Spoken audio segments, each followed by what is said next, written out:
Colin. Golden State Warriors are going back to the NBA Finals. It's their 6th appearance in 8 years, their first appearance since 2019, and as we just talked about, it's back to that pre-pandemic NBA world, but there's a lot of new faces on this Warriors squad. Absolutely, and Brij, what a game to clinch another finals berth for those Warriors, beating the Mavs 120-110. Klay Thompson, tremendous story coming back from injury in the way that he did. Puts up 32 points, 8 made threes. Stephen Curry, no slouch in that game either, 15 points, 9 assists. Jordan Poole with 16 off the bench. I was talking to you about this before the show. The Warriors are special because they have luxury role players.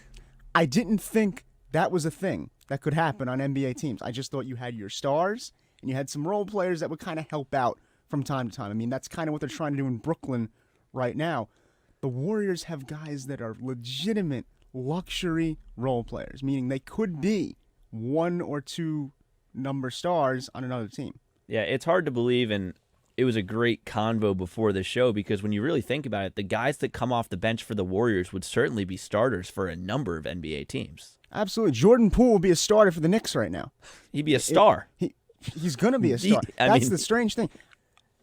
In reading about this series in the aftermath, the thing that I got concerned about was, are people going to separate this Warriors team from the original dynasty? Sure.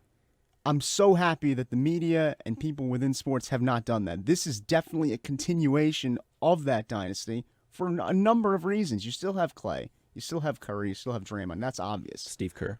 Exactly, and your coach. And the way you're able to now configure new guys into that system that was already working for you is incredible. Oh, yeah, 100%. Now, I came on one-on-one a couple weeks ago, and I predicted the Warriors would make the finals. I compared them to the Patriots in the sense that they had Brady and Belichick, and they'd keep getting new guys to surround that core that really was the foundation of the dynasty. And, you know, the Warriors got lucky when, of course, Kevin Durant came over in 2016, and they owned the league for 3 years, won 2 titles, should have won a third. Injuries played a huge part in that Raptors series. Congrats to them for winning that in 6 games. But then after that, you have 2 pandemic years. The first one is, I think they win 15 games. In 2020. Steph Curry, I think, misses most of the season. Klay misses the entire 2020 season, comes back, and then gets re-injured while training for 2021. Klay played his first game in the middle of this season since the 2019 NBA Finals. For that journey, for him to come back, and for him to still be as good as he was, I think that is the real biggest storyline of this season for the Golden State Warriors. Klay Thompson, the depth that they boast at that juncture. Yeah. The offense is filthy. Your first and assist percentage, that's telling me right there that the ball moves. That def lineup. Oh, my God. It's not isolation basketball. It's not like you're trying to have one guy force it to the bucket each and every possession. No, you're willing to pass the rock around, have it move to get an open shot.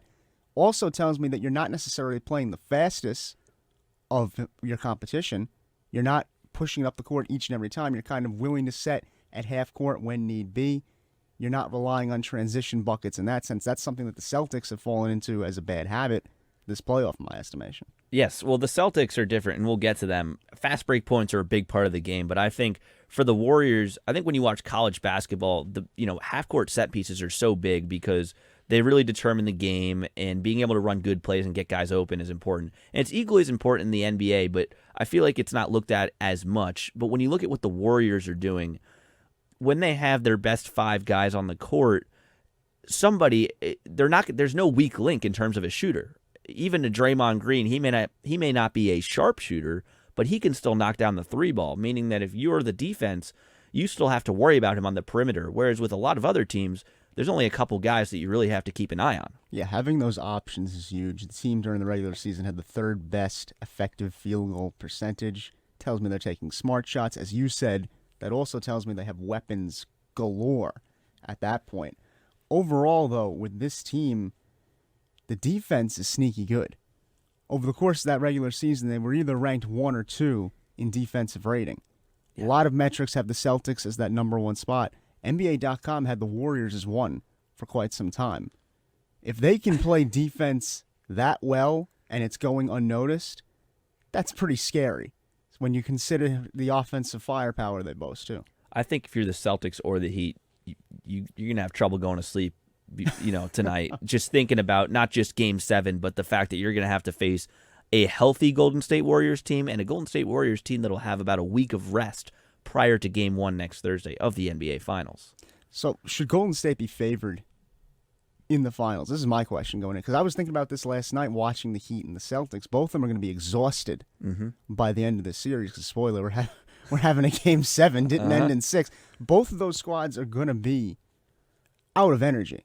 Warriors got to have the They're going to be advantage. gassed. Yeah. The Heat especially, I mean, they seem like they're falling apart now, just injury-wise. I mean, they're limping through Game 6. I mean, Al Horford's going to be, going up the court. He's Running the fast break. He's getting up there, running the fast break, because the Celtics are relying a lot on transition buckets. Yeah, I mean, they don't have that sort of true point guard to run their offense. Well, Marcus Smart.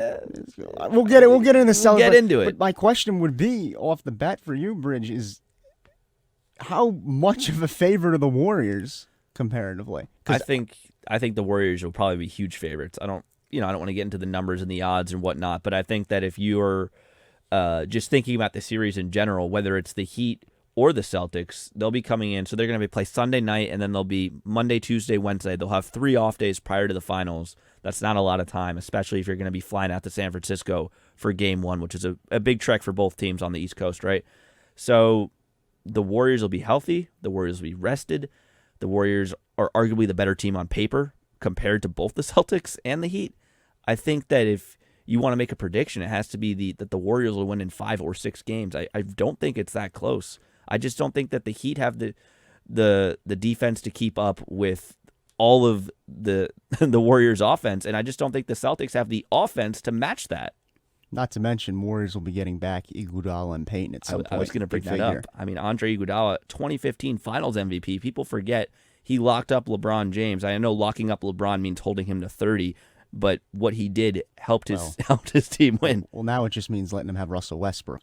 That's all you got to do. But there you go. But you got to figure the Warriors feel really good about where they are. I don't think they thought that would be a quick 5-game series against Dallas. Because remember, the first game or so was pretty close for a while there. It was, but I think they also expected to see Phoenix, so Dallas was probably a big relief, especially for the Warriors, because I think a Phoenix series would have gone 7. I don't think they ever got Luka's best version in the series against Dallas. They got pretty close, but that last game was just Luka couldn't really do. At that point, you can't carry a team. It's kind of like what Jimmy Butler did in the bubble against the Lakers when the Lakers won the 2020 chip. Jimmy Butler had a similar performance to what, and again, we'll get to the Heat, but he had a huge performance in Game 5. His team was down 3-1, forcing a Game 6. But by the time Game 6 rolled around, your team's gassed. You don't have much else to give, and the Lakers are the better team in that situation. And in this case, it's the Warriors. Without a doubt. I mean, I picked the Warriors to win that series. I think they're the much better team than Dallas. My only point would be I don't think it was going to be a 5-game series. I thought we'd go 6, maybe 7, given how special Luka is. Yeah, well, it's hard to say, but I mean, I honestly didn't think it would go more than 5 games. I just saw, when your second best player on the Mavericks is what, Jalen Brunson, you'd say? I just don't think when the Warriors have Klay Thompson as their second best player, or even you could argue that Jordan Poole has sort of flourished in that role and is moving up into that high rotation, Dallas can't match that level of firepower. That's a solid point. I had just figured that other role players would kind of step up. They did not. Finney Smith was very disappointing. Maxi Kleber was not at all what he had been in the first 2 rounds of the playoffs. Golden State's going to be set.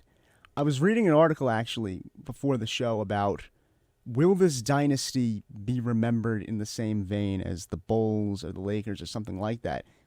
From The Athletic, actually. Marcus Thompson. Great piece.